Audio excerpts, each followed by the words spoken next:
पति पत्नी का झगड़ा। संयुक्त परिवार के एक पति पत्नी में काफ़ी बड़ा झगड़ा हुआ।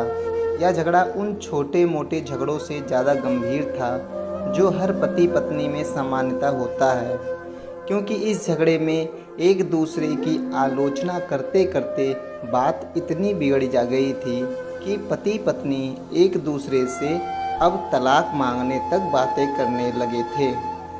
संयुक्त परिवार के बाकी के सभी लोग बहुत परेशान हो गए और वह सब किसी तरह इन दोनों को समझाकर इस झगड़े का अंत करना चाहते थे। जब सभी के प्रयास काम नहीं आए तो वे लोग पति पत्नी के इस जोड़े को घर के सबसे बुजुर्ग सदस्य यानी दादाजी के पास लेकर गए। जब दोनों पति पत्नी दादाजी के कमरे में प्रवेश किए तो दादाजी ने उन दोनों को बैठने के लिए कहा और फिर पूछा कि बताओ तुम्हारी समस्या क्या है। दोनों पति पत्नी एक साथ बोल पड़े और एक दूसरे पर आलोचनाओं की झड़ी लगा दी। जितनी कमियां पत्नी अपने पति में गिना रही थी उससे ज़्यादा कमियां पति भी अपनी पत्नी में गिना रहा था और कई मिनटों तक यह सिलसिला चलता रहा।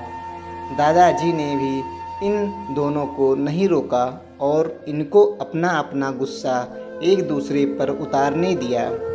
आखिर में जब दोनों एक दूसरे की बुराइयां कर के थक गए और शांत हो गए तब दादाजी ने उन दोनों से कहा, अब दोनों एक दूसरे की कुछ अच्छाइयां बताओ। जब अच्छाई बताने का समय आया तब दोनों ही पति और पत्नी एकदम से चुप हो गए।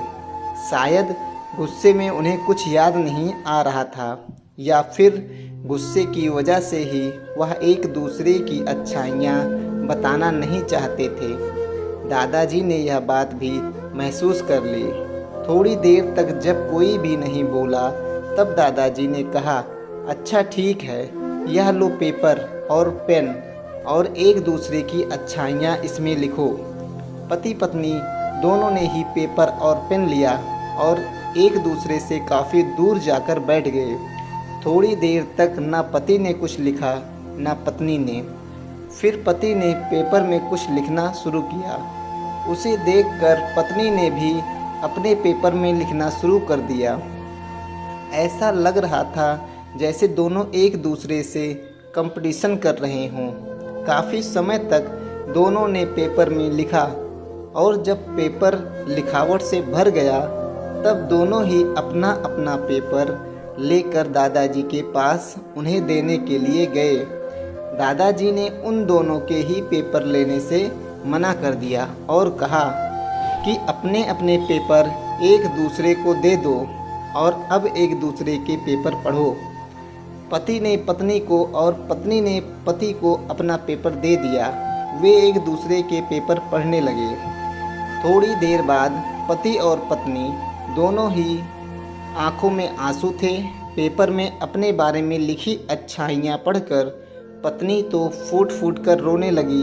पत्नी को रोता देख पति उसे चुप कराने के लिए दौड़ पड़ा और माफ़ी मांगते हुए उसे मनाने लगा। पत्नी ने भी पति की माफ़ी मांगी और माहौल ऐसा हो गया जैसे कभी कोई झगड़ा हुआ ही नहीं था। दोस्तों, कमियां और खूबियां जगत के हर इंसान में होती है। तभी हमारे ऊपर होता है कि हम कमियां देखकर अपने जीवन को नर्क बना लें या खूबियां देखकर अपने जीवन को स्वर्ग बना दें। तो दोस्तों, ये कहानी आपको कैसी लगी आप लोग कमेंट बॉक्स में ज़रूर बताइएगा और सब्सक्राइब करना मत भूलिएगा। हम मिलते हैं एक नई स्टोरी में। तब तक के लिए जय हिंद।